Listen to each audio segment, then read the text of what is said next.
ठीक है, देखेंगे जरा, दिखा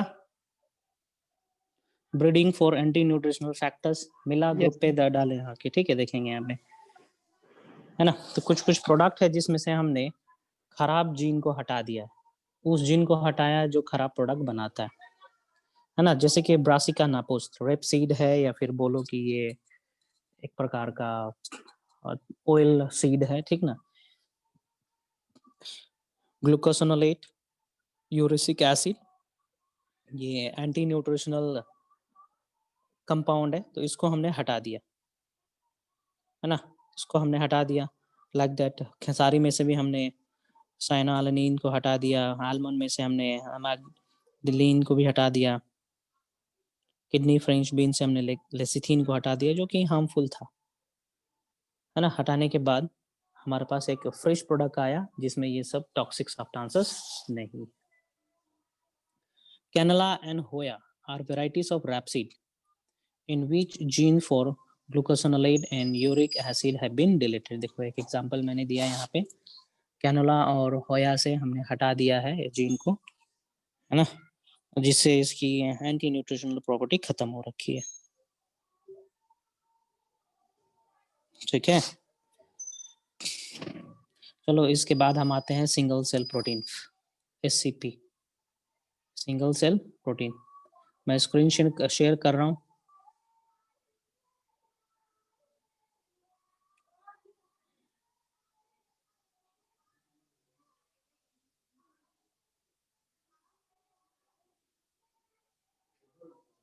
ओके, स्क्रीन दिख पा रहा है? Is it visible? Yes sir. Okay fine. आते हैं हम लोग दूसरे टॉपिक पे इस चैप्टर के, that is single cell protein. देख पा रहे हो? आपके पास कंप्यूटर यदि है तो कंप्यूटर पे ऑन कर सकते हो, उसको देख सकते हो, खोल सकते हो, नहीं तो मोबाइल पे ही कॉपरेट करें। फाइन। सिंगल सेल प्रोटीन समझेंगे क्या होता है इसका मतलब। इसका मतलब है कि माइक्रो ऑर्गेनिज्म द्वारा बनाया गया कोई प्रोटीन, है ना, छोटे छोटे माइक्रोब्स द्वारा बनाया गया सर्टेन प्रोटीन्स, जिसको हम लोग कहते हैं सिंगल सेल प्रोटीन, है ना। ओके, ये भले ही साइज के छोटे होते हैं ये ऑर्गेनिजम्स, लेकिन इनका प्रोटीन प्रोडक्शन या प्रोटीन कंटेंट बहुत ही ज्यादा होता है ना, हाई न्यूट्रिशनल वैल्यू होते हैं इसमें। ओके, देखो जैसे कि protein from biological cell mass, single cell can obtain from unicellular organism और मल्टीसेलुलर ऑर्गेनिज्म, और प्रोकैरियोट्स, यूकैरियोट्स, ऑटोट्रॉफिक, हेटेरोट्रॉफिक, इसी से भी ऑब्टेन किया जाता है ना। मेन सोर्स हो जाएगा bacteria, fungi and algae. Fine.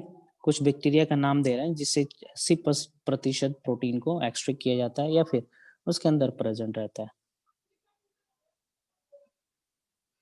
ठीक है। जैसे बैक्टीरिया का नाम है यहाँ पे मिथाइलोफाइलरस, मिथाइलोट्रोपस। ओके, नेक्स्ट एल्गी है, blue green algae, spirulina, chlorella, ये तो मैं क्लास 11 में बताया था आप लोग को प्लांट किंगडम वाले चैप्टर में, है ना। ये सलाद की तरह भी यूज किया जाता है, स्पेस ट्रैवलर्स इसको यूज करते हैं खाने के लिए। फंजाई है, हाँ बोलो सर। बॉक्स में जो लिखा है उसका मतलब क्या है? जैसे काव लिखा हुआ है 250 kg, फिर आएंगे, अभी अभी वहां पे आए नहीं है ना, आते हैं। नेक्स्ट है फंजाई, ठीक है, नेक्स्ट है फंजाई। फंजाई मशरूम है, फंजाई के अंदर ट्राइकोडर्मास है ना, ये सब एडिबल है, ठीक ना। एडिबल है कहने का मतलब कि ये सबको खाया जाता है, ठीक है। हाई न्यूट्रिएंट कंटेंट होते हैं इसके पास। एक कंपैरिजन दिया गया है, यदि हम काऊ से प्रोटीन को एक्सट्रैक्ट करना चाहेंगे, है ना, काऊ से, ठीक है, तो उस काऊ को कितना भोजन देना पड़ेगा, तब हम जाके 250 ग्राम या 200 ग्राम प्रोटीन प्राप्त कर सकते हैं, है ना। गाय को हम कितना खाना देंगे तब जाके 200 ग्राम प्रोटीन ऑब्टेन कर सकती है। मान के चलो 250 किलो का गाय है, तो उसको हम 30 किलो खाना देंगे तब जाके वो 200 ग्राम तक का प्रोटीन बना सकती है ना। लेकिन यदि हम बैक्टीरिया लेते हैं, 25 ग्राम बैक्टीरिया लेते हैं, टोटल वजन 25 ग्राम रखते हैं बैक्टीरिया का, तो एक दिन में, है ना, वो 25 टन ऑफ प्रोटीन दे सकता है। एक कंपैरिजन किया गया है एनिमल प्रोटीन में और इसमें सिंगल सेल प्रोटीन में। सो आप ये समझें कि एनिमल प्रोटीन ऑब्टेन करना थोड़ा डिफिकल्ट है ना। एनिमल से चीज़ों को एक्सट्रैक्ट करके सेवन करना महंगा है, लेकिन माइक्रो ऑर्गेनिज्म से चीज़ों को ऑब्टेन करना आसान है। पूरा कंपैरिजन दिख रहा है आपके सामने, देखोगे पूरा कंपैरिजन सामने दिख रहा है।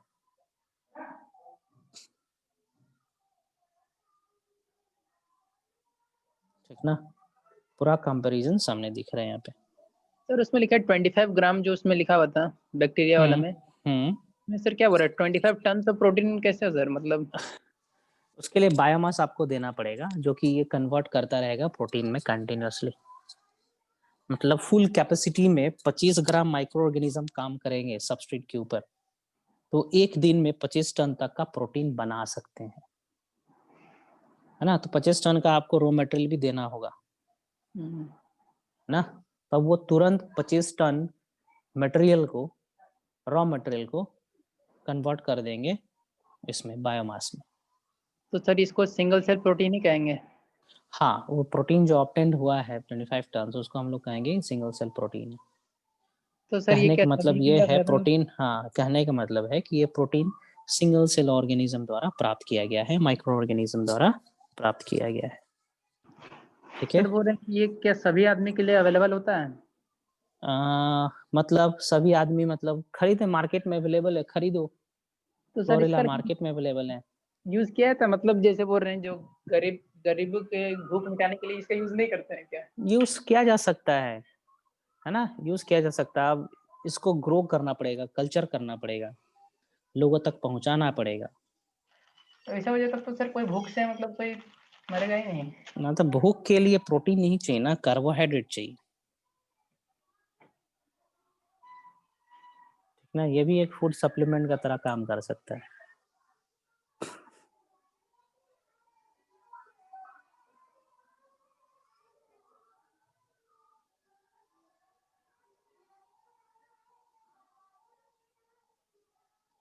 ठीक है,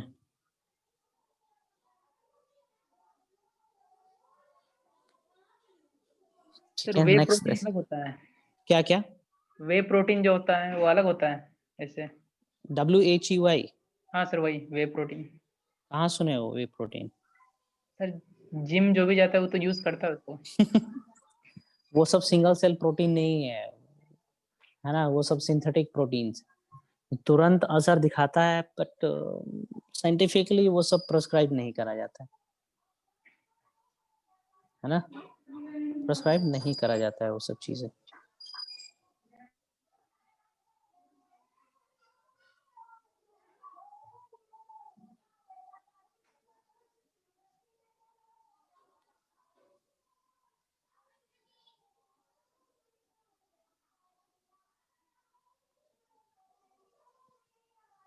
ठीक है, नेक्स्ट प्लांट टिश्यू कल्चर बता रहे हैं। ये अगला टॉपिक है प्लांट टिश्यू कल्चर। कहने का मतलब होता है, प्लांट टिश्यू कल्चर का मतलब मोटा मोटी समझेंगे कि कोई भी वेजिटेटिव मेरिस्टेमेटिक, ठीक ना, मेरिस्टेमेटिक प्लांट से, प्लांट पार्ट से हम नया पौधा को जन्म दे सकते हैं, है ना। उसी को हम लोग कहते हैं plant tissue culture. Plant tissue culture is a method where a simple plant tissue of meristematic nature can give rise to a new plant. पत्ते का, इस पत्ते बोल रहे, पौधे का कोई भी मेरिस्टेमेटिक भाग से हम नया पौधा ओरिजिनेट कर सकते हैं। फाइन, उसको कहेंगे हम लोग प्लांट टिश्यू कल्चर। फाइन, क्या क्या टर्म्स यूज किया जाता है प्लांट टिश्यू कल्चर में, कुछ बता रहे हैं। जैसे कि माइक्रो प्रोपागेशन है, ठीक है। माइक्रो प्रोपागेशन कहने का मतलब होता है पौधे का छोटा पार्ट से, ठीक है, पौधे के छोटे पार्ट से ढेर सारा पौधा ऑब्टेन कर पाना, that is called micro propagation. Micro का मतलब ही होता है बहुत छोटा, 10⁻⁻⁶, है ना। उतने साइज के पौधे का पार्ट इस्तेमाल करके ना, नए नए पौधे बना देना, वो भी लार्ज अमाउंट में, that is called micro propagation. Explant किसको कहेंगे? तो एक्सप्लांट का मतलब होता है कोई भी स्टार्टिंग मटेरियल जो प्लांट टिश्यू कल्चर में यूज हो रहा हो, उसको कहते हैं हम लोग एक्सप्लांट, है ना। जैसे कि हम मेरिस्टेमेटिक शूट यूज कर रहे हैं, मेरिस्टेमेटिक लीफ यूज कर रहे हैं, है ना, तो उसको हम लोग एक्सप्लांट कंसीडर कर सकते हैं। यदि एंथर यूज कर रहे हैं तो एंथर को एक्सप्लांट कह सकते हैं। पोलन यूज कर रहे हैं, पोलन को हम लोग कह सकते हैं एक्सप्लांट। पत्ता यूज कर रहे हैं, उसको कह सकते हैं एक्सप्लांट। ठीक है। न्यूट्रिएंट मीडिया, न्यूट्रिएंट मीडिया कहने का मतलब भोजन, जिसमें हम एक्सप्लांट को डाल के कन्वर्ट करवा रहे हैं नए पौधा में। ठीक है, that is called nutrient media. Nutrient media में ज्यादातर इनऑर्गेनिक सॉल्ट्स होते हैं, सुक्रोज होता है, ठीक है, फाइटो हार्मोन्स होते हैं, अमीनो एसिड्स होते हैं, है ना, ये सब कंटेंट प्रेजेंट रहता है।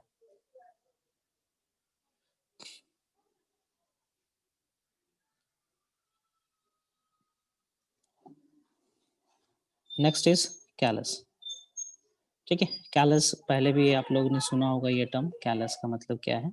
The undifferentiated mass of cell, that is called callus, है ना। मतलब अनडिफरेंशिएटेड मास ऑफ सेल कहने का मतलब कि सेल मेरिस्टेमेटिक स्टेज में ही है, अभी डिफरेंशिएशन उसके अंदर नहीं हुआ है।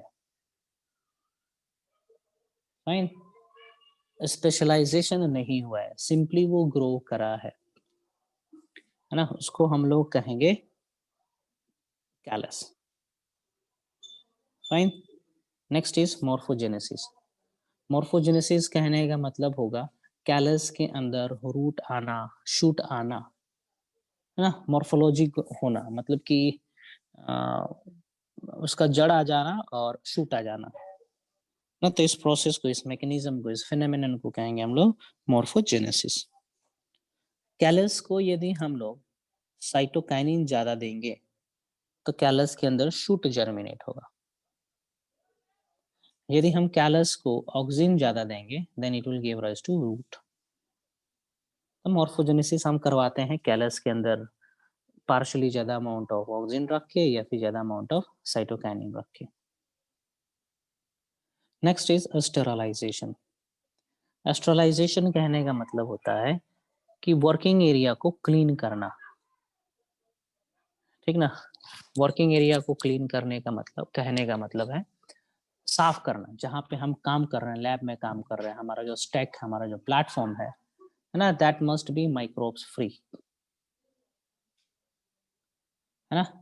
माइक्रोब्स फ्री होना चाहिए। माइक्रोब्स आएंगे, कंटामिनेट कर देंगे, है ना।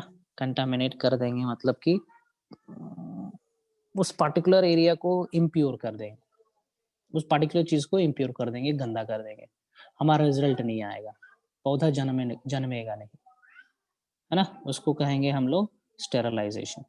सो स्टेरलाइजेशन के लिए बहुत सारे इक्विपमेंट है, जैसे कि ऑटोक्लेविंग होता है। ऑटोक्लेविंग है, आपने देखा होगा, क्लिनिक वगैरह गए होंगे कहीं पे, तो क्लिनिक गए होंगे तो देखे होंगे वहां पे कुकर का तरह इंस्ट्रूमेंट होता है, प्रेशर कुकर का तरह का इंस्ट्रूमेंट होता है ना। उसके अंदर सीजर वगैरह रख देते हैं, सीजर्स, इवन कॉटन, पानी को भी डाल देते हैं उसमें स्टेरलाइज करने के लिए, माइक्रोब्स फ्री करने के लिए, है ना। तो ऑटोक्लेविंग एक तरीका है। ऑटोक्लेव में टेम्परेचर कम से कम 101 डिग्री सेल्सियस प्राप्त करते हैं, और हम अनुमान लगाते हैं कि बैसिलस सबटिलिस का भी स्पोर्स मर जाता है। बैसिलस सबटिलिस एक ऐसा ऑर्गेनिज्म को हमने इनकाउंटर करा है जो मैक्सिमम टेम्परेचर को सस्टेन कर सकता है, ठीक है, but it can not sustain 121 degree Celsius. तो हम मान के चलते हैं कि यदि 101 डिग्री, 121 डिग्री सेल्सियस पे हम रख देंगे ऑटोक्लेव के टेम्परेचर को, तो सारे माइक्रो ऑर्गेनिजम्स मर जाएंगे, ये हम मान के चलते हैं। प्रेशर उसका 15, ठीक है ना, पीएसआई रखते हैं, ठीक है, और टाइम 15 मिनट तक रखते हैं। Fine, to sterilise the working area या एक्सप्लांट जहाँ पे काम कर रहे हो, उसके लिए हम लोग कुछ अलग अलग केमिकल का इस्तेमाल करते हैं। इथेनॉल का इस्तेमाल करते हैं, जहाँ पे हम काम कर रहे हैं, ठीक ना। Mercuric acid, sorry mercuric chloride, ठीक ना, ये सब बेवेस्टिन, BAVESTIN, जी नहीं होगा जी, ठीक है। बेवेस्टिन, बेवेस्टिन मतलब फंगिसाइड्स होता है, फंगस को किल करने के लिए इस्तेमाल करते हैं। H2O2 भी इस्तेमाल करते हैं हम लोग स्टरलाइजेशन पर्पस के लिए।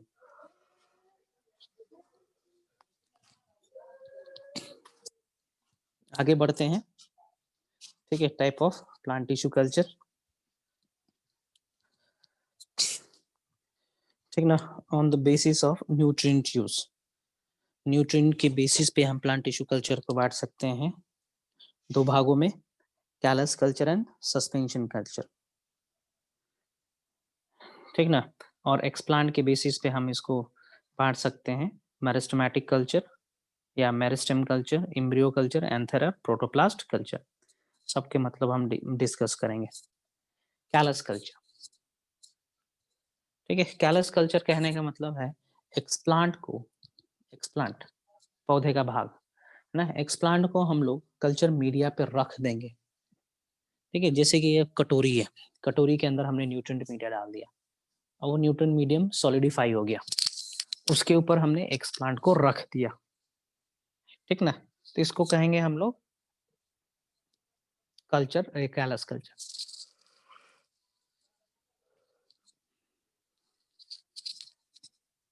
फाइन, नेक्स्ट देखेंगे सस्पेंशन कल्चर।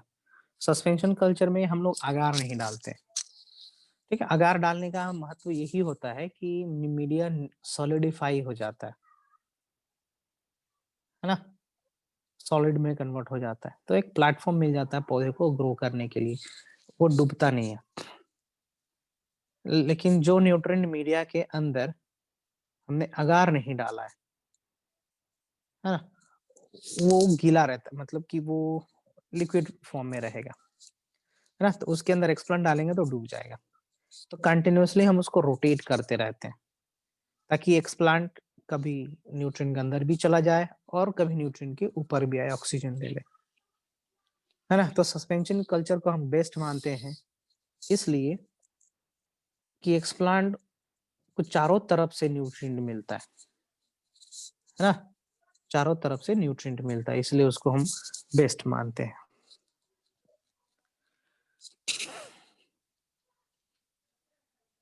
देखेंगे यहाँ पे जो कल्चर है, जो कैलस कल्चर है उसमें जल्दी जल्दी ग्रो कर रहा है और जो सस्पेंशन कल्चर है वो धीरे फास्ट ग्रो कर रहा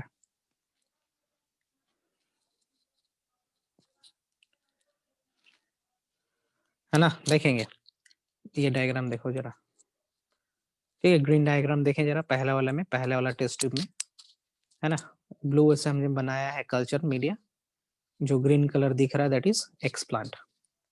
एक्सप्लांट के अंदर डी डिफरेंशिएशन प्रोसेस होगा and it will convert into meristematic type. तो मेरिस्टेमेटिक टाइप कन्वर्ट हो गया मतलब मेरिस्टेमेटिक सेल्स ज्यादा बनेंगे वहां पे, जिसको हम लोग कैलस कह रहे हैं, है ना। कैलस के अंदर हम साइटोकाइनिन का मात्रा ज्यादा रखेंगे, पहले शूट जर्मिनेट होगा, फिर बाद में ऑक्सिन का मात्रा ज्यादा रखेंगे तो रूट जर्मिनेट होने लगेगा। फाइन, चलिए इसमें देखते हैं, आगे बढ़ते हैं। Callus, root germination, shoot germination वही चीज है जो मैं बताया हूँ अभी। फाइन, देखो यहाँ पे देखेंगे, कैलस है, शूट आया, ठीक है, रूट आया, रूट के बाद प्लांटलेट बना। अब इस प्लांटलेट को क्या करते हैं हम लोग, एक्लेमेटाइजेशन करते हैं या फिर हार्डनिंग करते हैं। कहने का मतलब इसको अब हम इन्वायरमेंट में एक्सपोज करने वाले हैं। फाइन, इन्वायरमेंट में एक्सपोज करने का मतलब कि अभी हम इसको खेत में ले जाने वाले, है ना। तो एकदम तुरंत नहीं ले जाएंगे, उसका भी प्रोसेस होता है। पहले हम लोग ग्रीन हाउस में डालेंगे कुछ दिन तक, है ना। उसके अंदर स्ट्रेस डेवलपमेंट की क्षमता डालेंगे, स्ट्रेस रेजिस्टेंट हो जाएगा, तब जाके हम उसको फील्ड में ट्रांसफर कर देते हैं। तुरंत लेबोरेटरी से यदि खेत में डाल देंगे तो मर जाएगा, है ना। तो उसको हम स्ट्रॉन्ग बनाते हैं, थोड़ा आदत में लाते हैं, है ना।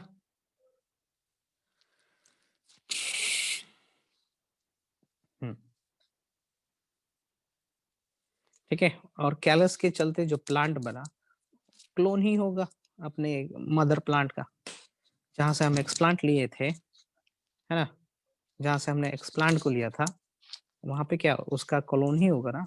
उसको नया पौधे को हम लोग सोमैटिक क्लोन या सोमा क्लोन भी कह सकते हैं। फाइन। Next, embryo formation.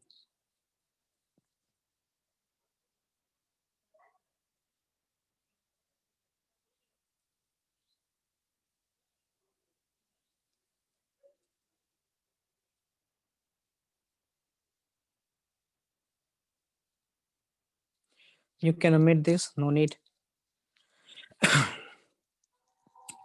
ठीक ना, हटा सकते हो, कोई उतना इम्पोर्टेंट नहीं है। एम्ब्रियो फॉर्मेशन कहने का मतलब है कि यहाँ पे हम लोग इस प्रकार का केमिकल डालेंगे कि वो globular stage, heart shape, torpedo stage, ठीक ना, मैच्योर एम्ब्रियो बना ले। अब इस मैच्योर एम्ब्रियो को आर्टिफिशियल सीड कोट के अंदर डालते हैं। That artificial seed coat is made up of calcium alginate, AlGinate।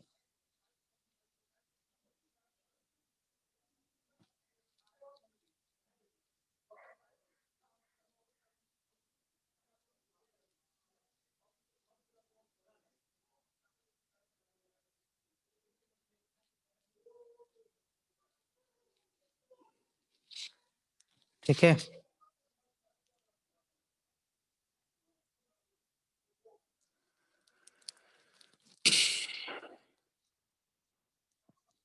ठीक है, तो आर्टिफिशियल सीड भी हम बना सकते हैं कैल्शियम एल्जिनेट के मदद से। हमें क्या करना होगा, एम्ब्रियो फॉर्मेशन करवाना होगा। ठीक है, तो सोचो क्या क्या चीजें पॉसिबल है। यदि किसी पौधे का सीड नहीं बन रहा है, बीज नहीं होता है, तो उसका भी हम बीज बना सकते हैं। Fine, this is the beauty of plant tissue culture. Next is protoplast culture. ठीक है, प्रोटोप्लास्ट कल्चर मतलब क्या होगा, it is the culture of protoplast by the fusion of two genetically different cells. उसको हम लोग कहेंगे प्रोटोप्लास्ट कल्चर। मतलब प्रोटोप्लाज्म को हम लोग कल्चर कर रहे हैं, सेल वॉल हटा देंगे। ठीक है, protoplasma membrane plus cytoplasm plus nucleus, that is protoplast. ठीक है, ओके, और प्लांट जो बनेगा दो प्रोटोप्लास्ट का इस्तेमाल करके, उसको हम लोग कहेंगे सोमेटिक हाइब्रिड। ठीक है, जैसे कि मैं यहाँ पे बता रहा हूँ, देखो, प्लांट सेल ए लिया हमने और प्लांट सेल बी लिया, इसको हमने सेलुलोज से और पेक्टिनेज से ट्रीट कर दिया, जिसके चलते सेल वॉल डाइजेस्ट हो गया, खत्म हो गया, है ना। प्रोटोप्लास्ट ए और प्रोटोप्लास्ट बी को हमने फ्यूजन के लिए अलाउ कर दिया, है ना। फ्यूजन कहने का मतलब जुड़ना। तो जोड़ने का तरीका बहुत सारा है। इलेक्ट्रोफ्यूजन है, केमोफ्यूजन है। इलेक्ट्रोफ्यूजन कहने का मतलब होता है कि एक कंटेनर में दोनों सेल को डाल देंगे, है ना, और उस कंटेनर के अंदर बिजली सप्लाई देंगे हम लोग, इलेक्ट्रिसिटी सप्लाई देंगे, है ना, कम समय के लिए हाई वोल्टेज सप्लाई देंगे। तो होगा क्या कि दोनों आपस में मिल जाएंगे।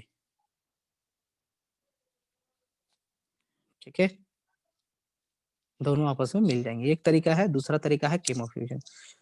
ठीक है, दोनों प्रोटोप्लास्ट को एक कंटेनर में डालेंगे और हम ऐड कर देंगे केमोफ्यूजन, सॉरी, पेग, पॉलीइथिलीन ग्लाइकोल डालेंगे।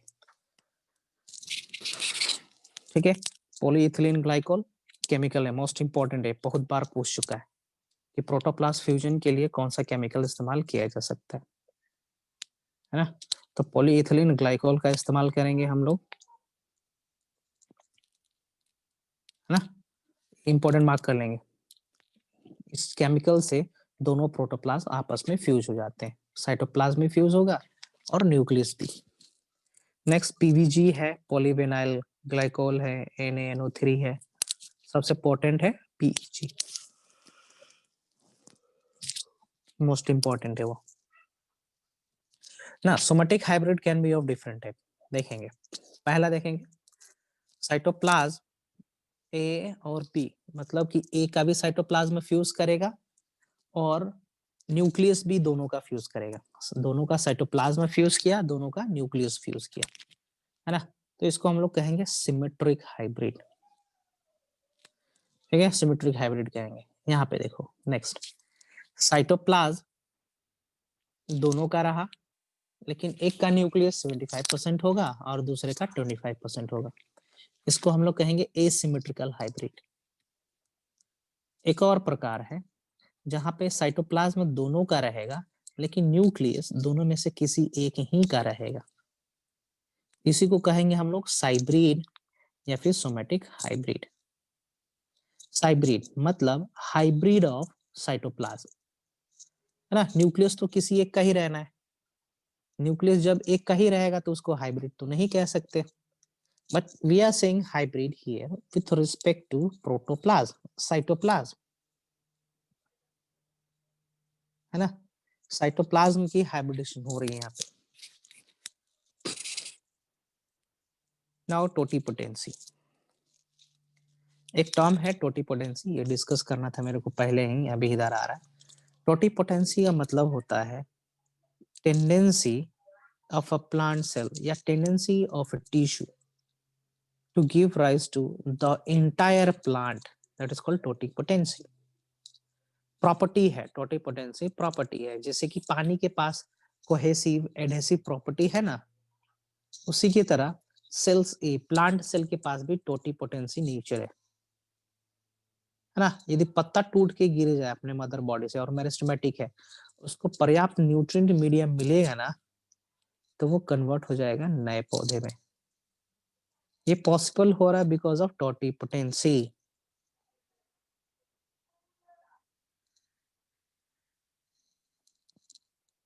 ठीक ना।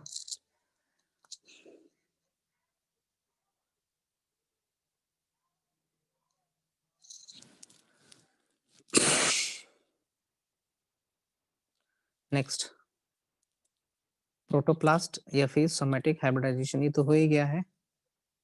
एक प्रैक्टिकल एग्जांपल दे रहे हैं, है ना। Pomato, pomato is an example of hybrid, जहाँ पे हमने पोटैटो और टोमेटो को एक साथ फ्यूज करके बनाया है, ठीक है। Next, meristem culture.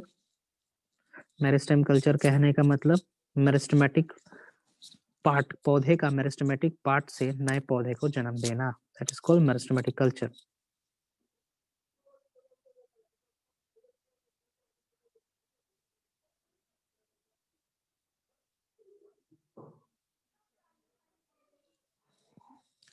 है ना। और ध्यान देंगे यहाँ पे मेरिस्टेमेटिक कल्चर, ध्यान देंगे यहाँ पे मेरिस्टेमेटिक कल्चर हम लोग खास करके प्रैक्टिस करते हैं in order to obtain virus disease free plant. ध्यान से सुनेंगे, मेरिस्टेमेटिक पार्ट जो टिप पोर्शन पे है, टिश्यूज, पौधे के टिप पोर्शन पे जो टिश्यूज है ना, उसमें वायरस अभी लगा हुआ नहीं है ना, वायरस लगा हुआ नहीं है अभी उसके पास। उससे हम लोग वायरल डिजीज फ्री पौधा ऑब्टेन कर सकते हैं, but not the virus resistant plant we can obtain,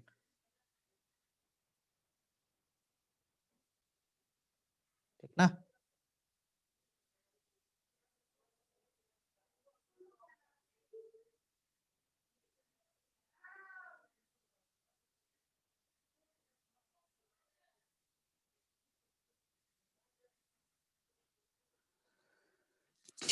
embryo culture, class कितने बजे तक है जी? चंदन 450। ओके फाइन फाइन, ठीक है। एम्ब्रियो कल्चर देखते हैं, पढ़ेंगे जरा। Seed of certain plants cannot grow naturally because it has less amount of endosperm and other growth factor, fine। such seed embryo is rescue होना चाहिए, रेसिड्यू नहीं लिखा हुआ है क्या? रेस्क्यू, RESCUDE, रेस्क्यू है जी, ठीक है। इसको रेस्क्यू पढ़ेंगे, इस rescue and are grown with plant tissue culture होगा, ग्रोथ नहीं, ग्रोन, GROWN होना चाहिए।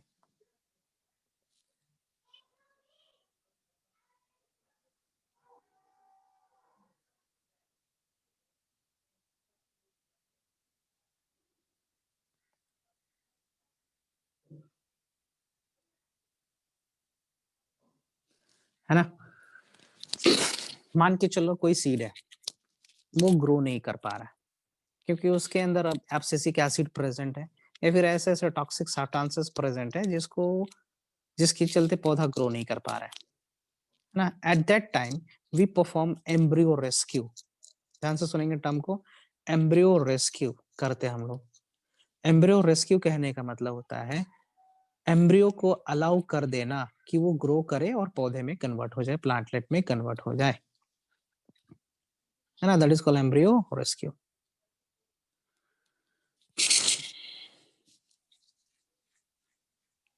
फाइन।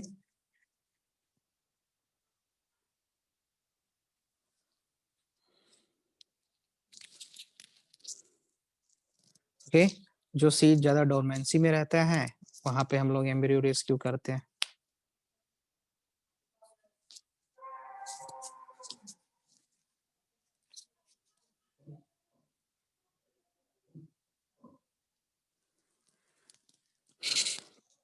ठीक है, कुछ प्लांट है जिसको हम लोग एम्ब्रियो रेस्क्यू से ऑब्टेन करे हैं।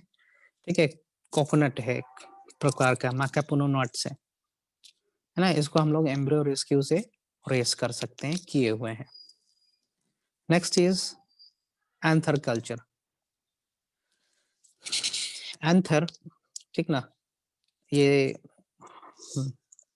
Okay, gametophyte, sporophyte. Anther sporophyte का पार्ट है या गेमेटोफाइट का पार्ट है? एंथर क्या है, गेमेटोफाइट है या स्पोरोफाइट है? कोई बता पाएगा? गेमेटोफाइट मतलब अल्टीमेटली जिसके अंदर माइटोसिस होगा और गेमेट बनेगा, उसको गेमेटोफाइट कहेंगे। स्पोरोफाइट डिप्लॉयड होता है ना। So anther here is a sporophyte, है ना। लेकिन उसके अंदर के जो सेल्स होंगे, एंथर जो होगा, जो पोलन ग्रेन होंगे, वो हैप्लॉइड होना है। फाइन।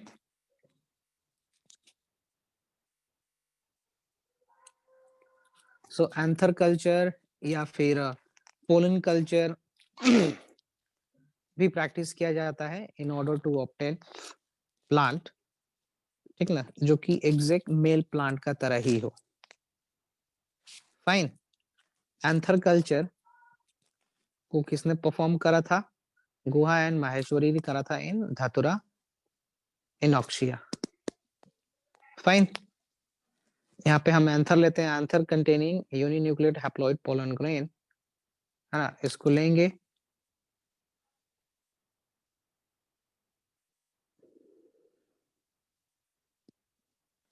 फाइन, कोल्चिसिन डालेंगे इसके अंदर, कोल्चिसिन डालेंगे तो डिप्लॉइड में कन्वर्ट हो जाएगा, है ना। डिप्लॉइड में कन्वर्ट हो गया तो एक हमारे पास डिप्लॉइड पौधा हो गया और इसके सारे जीन एग्जैक्ट मेल पौधे की तरह होंगे,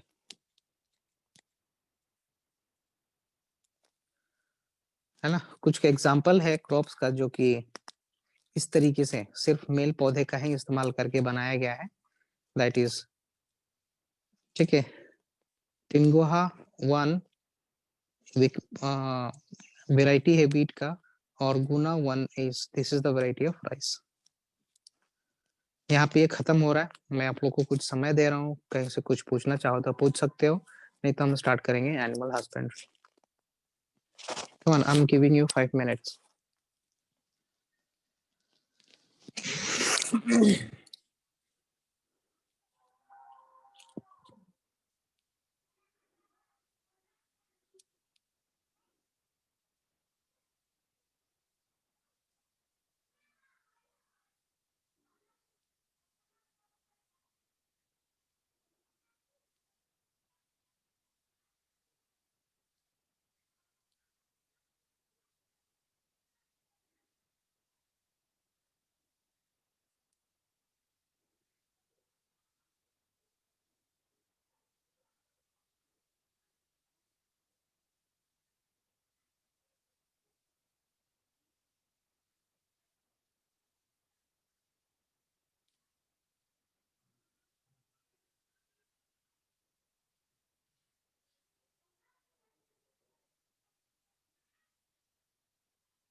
प्लांट टिश्यू कल्चर एक बार शुरू से देख लेंगे, पढ़ लेंगे एक बार।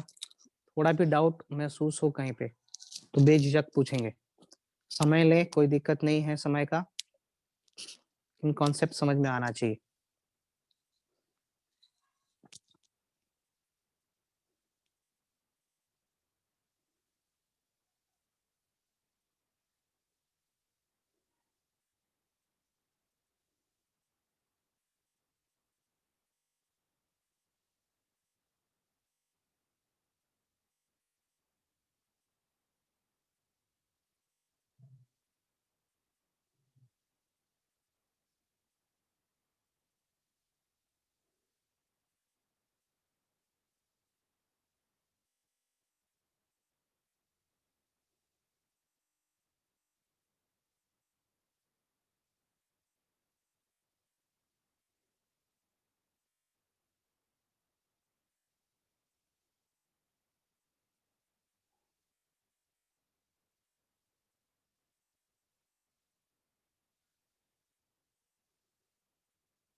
Late me know once you are done with that. के एनिमल हस्बेंड्री स्टार्ट करेंगे। सुधांशु बोलेंगे।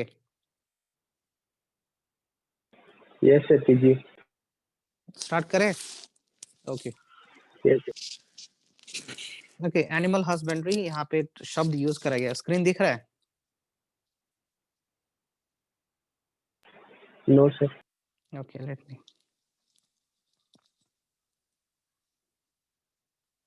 एनिमल हस्बेंड्री, यहाँ पे शब्द यूज किया गया है हस्बैंड से, है ना। हस्बैंड मतलब those who take care of her wife, his wife, है ना, उसी से लिया गया है। सो एनिमल हस्बेंड्री मतलब जानवरों का अच्छे से देखभाल करना, पालन पोषण करना फॉर ह्यूमन वेलफेयर, है ना। सो ये भी एक एग्रीकल्चर का ब्रांच ही है, ध्यान देंगे, it's a branch of agriculture ना। एग्रोनॉमी होता है जहाँ पे हम पेड़ पौधे उगाते हैं, एनिमल हस्बेंड्री जहाँ पे हम जानवरों से, ठीक है, बायोमास को ऑब्टेन करते हैं। ठीक है. So it is a branch of agriculture which deals with the rearing, taking care, breeding of livestock. It includes cattle such as cow, buffalo, sheep, goat. ठीक ना, birds भी आ जाएंगे, insects आ जाएंगे, fishes, morels, crustaceans, small fishes, ये सब आ जाएंगे. Livestock का मतलब क्या होता है? ठीक है, domestication of animals for economic benefit, उसको हम लोग livestock कह सकते हैं, मतलब rearing of animals, है ना. ये फिगर देखेंगे, above 75% of the world's total livestock present in India and China together, but their contribution to the world is only 35%. ठीक ना, दुनिया में 75% जानवर लाइवस्टॉक भारत और चाइना मिला के है, लेकिन ये दोनों दुनिया को कितना परसेंटेज लाइवस्टॉक का प्रोडक्ट दे पा रहे हैं? तो सिर्फ 25%. इससे पता चलता है इनका एफिशिएंसी कितना है, बहुत ही कम है. ठीक है, चलिए स्टार्ट करते हैं हम लोग एक एक करके. Management of farm and farm animals, है ना. तो ये कुछ खास नहीं है, खुद से कर लेंगे. डेयरी फार्म मैनेजमेंट, डेयरी मतलब जहाँ पे हम लोग दूध ऑब्टेन करते हैं. तो दूध ऑब्टेन करने के लिए वी यूज काउ, बफलो, है ना, एट कमर्शियल लेवल. ठीक है, यहाँ पे बहुत इंडिकेटर्स लिखा हुआ है. It's a variety of species of cow, और बफलो का है that is bubalus. It's the variety of in buffalo, है ना. कैटल के अंदर क्या क्या आएगा ये मेंशन किया हुआ है. Adult female cow, adult castrated male जिसको हम ऑक्सिन बाइल जिसको कहते हैं, एडल्ट अनकास्ट्रेटेड मेल जिसको हम लोग सांड कहते हैं, बुल. यंग कास्ट्रेटेड मेल जिसको हम लोग स्टीयर कहेंगे. फाइन, ये हो जाएंगे कैटल्स. तो इन सभी की रेयरिंग करते हैं, ये तो मिल्क ऑब्टेन करने के लिए, या फिर मीट के लिए, या फिर काम करवाने के लिए. To manage a good and efficient dairy farm, a farm must have, मतलब कि हमारे पास एक अच्छा प्रोडक्शन के लिए, मिल्क का प्रोडक्शन होने के लिए हमारे पास क्या क्या होना जरूरी होता है. So first of all we must have a best breed of cattle, मतलब ऐसा ब्रीड जिसके पास बीमारी होने का चांसेस कम हो, यील्ड ज्यादा करे, कम खाना खाए, बीमार ना पड़े, कैसे भी इकोनॉमिक एनवायरमेंटल कंडीशन को सस्टेन कर जाए. इन सभी को कहेंगे हम लोग बेस्ट ब्रीड. प्रॉपर हैबिटेट, घर उसका सही होना चाहिए, हाइजीन एनवायरनमेंट होना चाहिए, गुड फूड होना चाहिए, proper vaccination and treatment facilities होना चाहिए, तब जाके आप मैक्सिमम चीजों को मैक्सिमम बेनिफिट पा सकते हो. ठीक है, बेस्ट ब्रीड हम किसको कंसिडर करेंगे, है ना, जिसके पास फॉलोइंग रीजन हो, जैसे कि लॉन्ग लैक्टेशनल पीरियड, कम से कम 1 साल तक मिल्किंग देते रहे, मतलब 341 डेज तक मिल्क देते रहे. बर्थ के बाद यदि चाइल्ड को जन्म दिया, ठीक ना, काफ को जन्म दिया, उसके बाद से 340 डेज तक वो मिल्किंग जारी रखे, है ना. Must adjust flexible environmental climatic condition, बता चुका हूँ. Must be disease resistance, must have high milk producing, है ना, daily rate producing. Fine. Okay, must be healthy with normal physical appearance, सही है, ऐसा होना चाहिए. ठीक है ठीक है ठीक है. Bharat has 26 varieties of cow and several variety of buffaloes on the basis of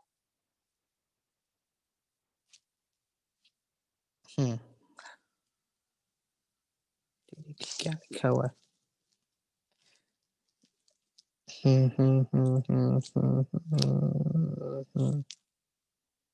utility. Utility मतलब किस काम में हम ला रहे हैं, है ना. हमने 3 ग्रुप में बांट रखा है कैटल्स को, जैसे कि milch breed, draught breed and general utility breed. Box देख रहे हो यहाँ पे, इसमें लिखा हुआ है, देखेंगे. मिल्च जो कि हम लोग मिल्क पाने के लिए रेस किया हुआ है। It includes Gir, Sahiwal, red Sindhi, डियोनी।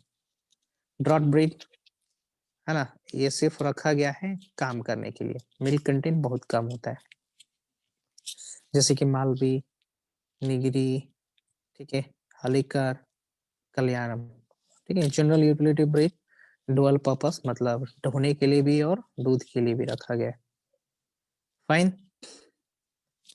कुछ एक्सोटिक ब्रीड्स हैं कैटल के,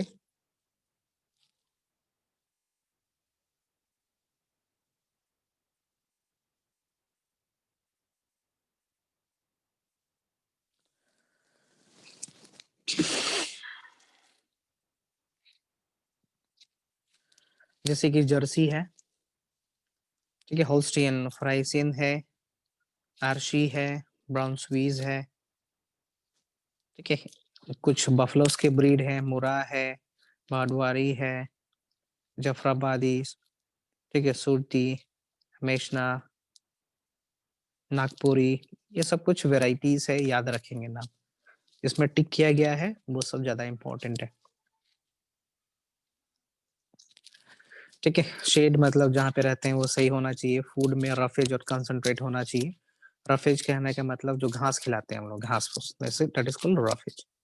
कंसंट्रेट कहने का मतलब होता है अच्छा क्वालिटी का फूड, अच्छा न्यूट्रिएंट कंटेंट वाला फूड, जैसे कि चोकर खिलाते हैं हम लोग, पशु आहार सुने होंगे कहीं पे, एडवर्टीजमेंट आता है, खरी खिलाएंगे, गुड़ खिलाएंगे, है ना, खेसारी खिलाएंगे, ये सबको कंसंट्रेट कहा जाता है। कंसंट्रेट खिलाने से मिल्क कंटेंट बढ़ता है, ठीक है। नेक्स्ट क्लीनलीनेस, ये सब कर लेंगे। कुछ डिजीज है, यहाँ से क्वेश्चन आता है। एंथ्रेक्स, बैसिलस एंथ्रियोसिस से होता है, कम्युनिकेबल है, कैटल्स में फैलता है, क्वेश्चन आता है यहाँ से, ठीक है। Mastitis caused by Corynebacterium parrhosis. It is the inflammation of udder. Udder मतलब थन, ठीक है, उसको मास्टाइटिस कहते हैं, याद रखेंगे। कुछ वायरल डिजीज है जैसे कि रोनेप्रेस्ट, याद रखेंगे, क्वेश्चन आता है यहाँ से, ओके। मैक्सोवायरस की फैमिली द्वारा होता है, फाइन, ये सब याद रखना है। डिजीज से क्वेश्चन आता है, एंथ्रेक्स से क्वेश्चन बहुत बार आ चुका है, ठीक है, रोनेप्रेस्ट से आ चुका है। Next is poultry management. Poultry मतलब पक्षियों का मैनेजमेंट करना for meet and egg purpose, ठीक है। तो पोल्ट्री दो प्रकार के हो सकते हैं, one is layer and another one is boiler, ठीक है। लेयर उनको कहते हैं जिसको पाला जाता है सिर्फ और सिर्फ अंडे देने के लिए, एग ऑब्टेन करने के लिए, और बॉयलर्स उनको कहा जाता है जिसको हम लोग मीट पर्पस के लिए रेस किए हुए, है ना। तो कुछ यहाँ पे ब्रीड का नाम लिखा गया है, देखेंगे इस बॉक्स में।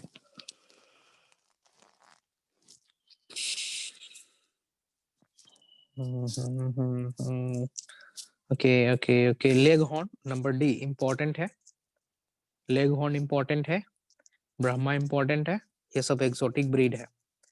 इंडिजिनस ब्रीड मतलब भारत का ब्रीड है, दैट इज असील, वर्षा, ठीक है, ये सब याद रखेंगे, ठीक है। असील फाउल, असील मुर्गे का इस्तेमाल किया जाता है लड़ाई करने के लिए।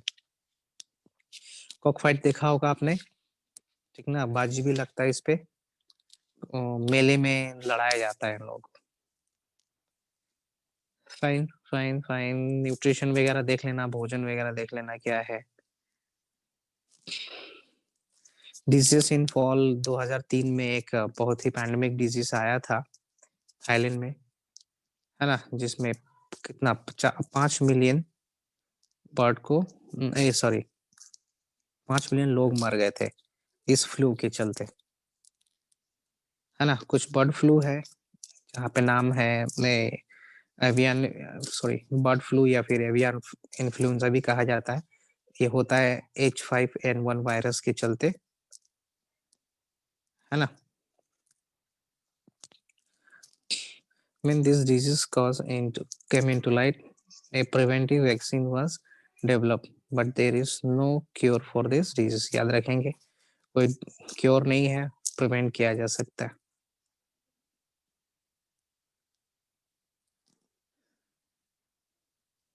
ठीक है, कभी कभी देखा होगा आपने टीवी पे कि जब फ्लू आता है तो पक्षियों को किल कर दिया जाता है, मार दिया जाता है, खुल कहीं पे आइसोलेटेड एरिया में ले जाके उनको किल कर दिया जाता है ना। That process is called cooling, CULLING। मास में मतलब कि बल्क अमाउंट में पक्षियों को हत्या कर देना, दैट इज कॉल्ड कूलिंग। ठीक है, मैं इतना ही रहने देता हूँ। अगले क्लास में इस चैप्टर को कंक्लूड करने की कोशिश करेंगे, है ना। कुछ खास नहीं, अगले दिन ये खत्म हो जाएगा। खत्म हो जाएगा तो micro organisms in human welfare chapter start करेंगे। ठीक है, आज के लेक्चर से कोई कुछ सवाल करना चाहेगा?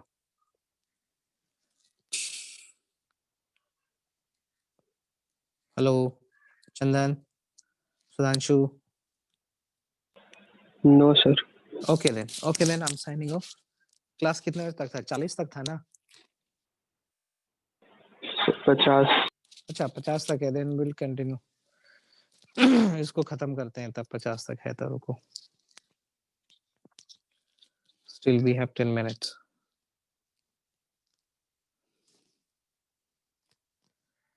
याद करने वाला जो है मैं उसको हाईलाइट कर रहा हूँ। ठीक है, यहाँ पे कुछ कुछ डिजीज है। कहीं पे रानीखेत है, रानीखेत डिजीज, यहाँ से क्वेश्चन आ चुका है। Yes, viral disease of flu fowl. Ranikhet याद रखेंगे। Newcastle disease, bird flu, it is caused by H5N1 H5N1 virus. ठीक है, याद रखेंगे।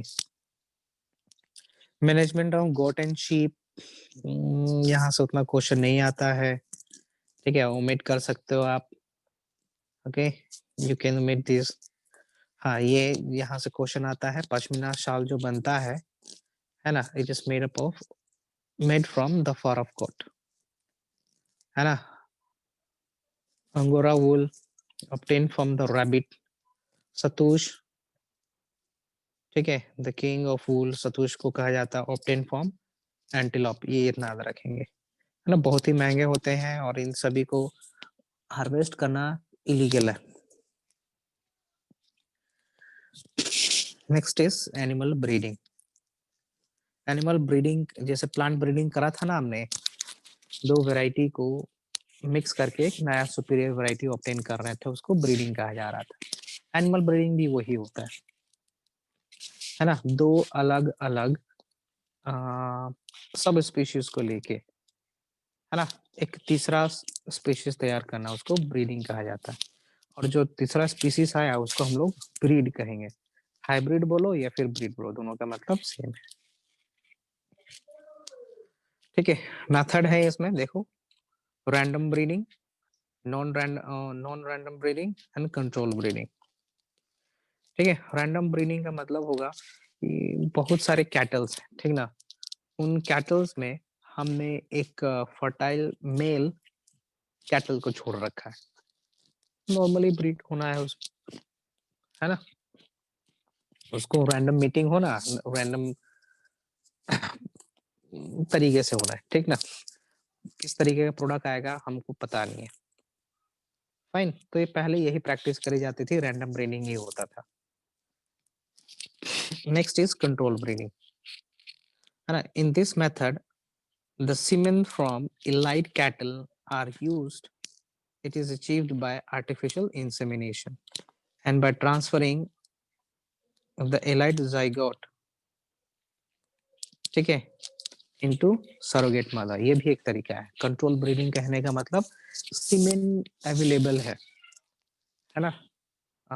एनिमल ब्रीडर्स ने क्या करा है, जो बेस्ट ये होते हैं, ही बफलो होते हैं, बुल होते हैं, उनका सीमेन कलेक्ट करके रखते हैं स्पर्म बैंक्स में, है ना। और उनको छोटे छोटे शैशे में रख के बेचा जाता है फार्मर्स को, है ना। तो फार्मर्स क्या करते हैं, स्पर्म बैंक में जाएंगे या फिर किसान सलाहकार होते हैं, उनसे कंसल्ट करके उस स्पर्म को खरीदा जाता है और आर्टिफिशियली स्पर्म को इंजेक्ट किया जाता है फीमेल बॉडी में, है ना। तो हमें पता रहता है कि भैया जो सीमेन है वो इलाइट का है, मतलब कि सुपीरियर बुल का है, सुपीरियर स्पीशीज का है। इसको हम लोग कहते हैं कंट्रोल ब्रीडिंग।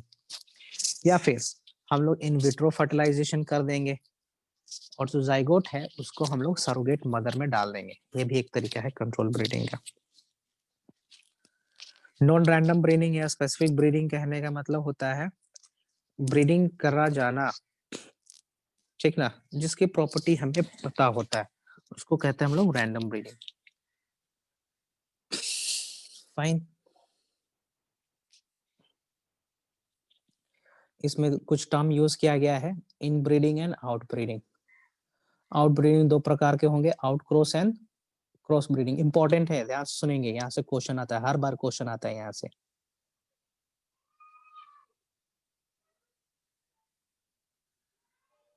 ठीक है, इन ब्रीडिंग का मतलब होता है ब्रीड का ऑब्टेन करना, ठीक ना, with in the same breed, मतलब सेम सब स्पीशीज का इस्तेमाल करके, है ना, प्रोजनी को जनरेट करना।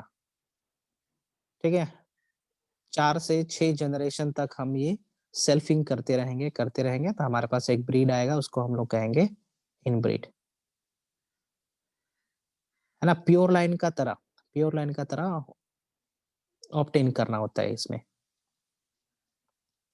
ना। ऐसे करने से क्या होता है, वाइड रेंज ऑफ क्लाइमेट और वाइड रेंज ऑफ डिजीज को सस्टेन कर पाएगा ये। ठीक है, इसकी क्वालिटी क्वांटिटी दोनों बढ़ जाती है। लेकिन कभी कभी क्या होता है, गड़बड़ी भी हो जाता है, इनब्रीडिंग डिप्रेशन कहते हैं। इनब्रीडिंग डिप्रेशन कहने का मतलब कंटिन्यूअसली सेल्फिंग के चलते कभी कभी खराब जीन, है ना, अपना असर दिखाने लगते हैं, तो उसको हम लोग कहेंगे इनब्रीडिंग डिप्रेशन, है ना। मान के चलो हम लोग इनब्रीडिंग कर रहे थे in order to obtain the dominant homozygous condition, लेकिन ये भी तो चांसेस है ना कि रिसेसिव होमोजाइगस कंडीशन आ जाए। तो रिसेसिव होमोजाइगस कंडीशन आएगा तो हमारा पूरा केस उल्टा हो जाएगा। फाइन, तो इसको करने के लिए हम क्या करते हैं, इन ब्रीडिंग डिप्रेशन को हटाने के लिए क्रॉस ब्रीड कर देंगे, है ना, पिछले जनरेशन 4th-5th जनरेशन के किसी भी एक पेरेंट के साथ हम लोग ब्रीडिंग करवा देंगे, है ना। मतलब इम्प्योर हेट्रोजाइगस वाले मेल से या फीमेल से ब्रीड करवा देंगे जिसके अंदर इनब्रीडिंग डिप्रेशन हो रखा है। Fine, now out cross. ठीक है, आउट क्रॉस कहने का मतलब होता है, ठीक है ना, सेम ब्रीड में ही क्रॉसिंग करवाना, लेकिन मेल फीमेल का दूर दूर तक रिश्ता ना हो। फाइन, उसको हम लोग कहते हैं out breeding, sorry out cross. ठीक है, क्रॉस ब्रीडिंग कहने का मतलब breeding performing between different breeds, उसको क्रॉस ब्रीड कहा जाएगा। ठीक है,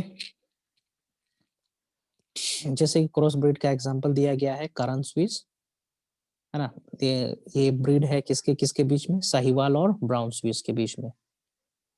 फाइन, सुंदरी है, fine, local breed of Kerala and Jersey brown Swiss and Holstein fries के साथ ब्रीड करा गया है। करन फ्राइज, ठीक है, थारपकार और हॉल्स्टीन फ्राइज के बीच में ब्रीड बनाया गया है। फ्राइसवाल, शाहीवाल और हॉल्स्टीन फ्राइज के बीच में ब्रीड करा गया है। फाइन, ये हो जाएंगे cross breed.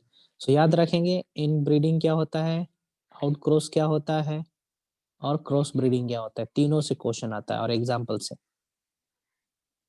Fine, NDRI stands for National Dairy Research Institute, Karnal में है, लखनऊ में है।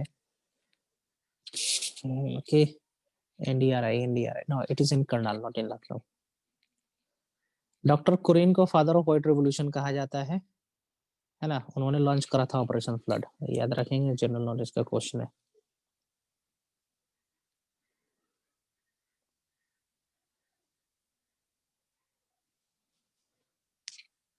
ओके, इंटरस्पेसिफिक हाइब्रिडाइजेशन और ब्रीडिंग। इंटरस्पेसिफिक मतलब दो अलग अलग स्पीशीज के बीच में प्रैक्टिस करना। जैसे कि एग्जांपल म्यूल देखो, म्यूल ये प्रोड्यूस हुआ है by crossing male donkey and female horse. Tigon is produced bye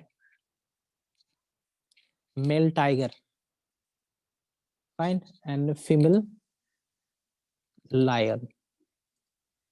liger का प्रोडक्शन करा गया है by crossing between male lion and female tiger. ठीक है, इस तरीके से। कंट्रोल ब्रीडिंग बता ही दिया, एमओईटी। चलो इसके बाद वाला डिस्कस करेंगे, एमओईटी से हम डिस्कस करेंगे अगले क्लास में। कंट्रोल ब्रीडिंग तो बता ही दिए, है ना, इसको भी फिर अगले क्लास में डिस्कस करेंगे हम लोग कंट्रोल ब्रीडिंग से। फाइन, मैं साइन ऑफ कर रहा हूँ। किसी को कुछ पूछना है? Sudhanshu? No sir. Okay then I am signing off. किसी और को?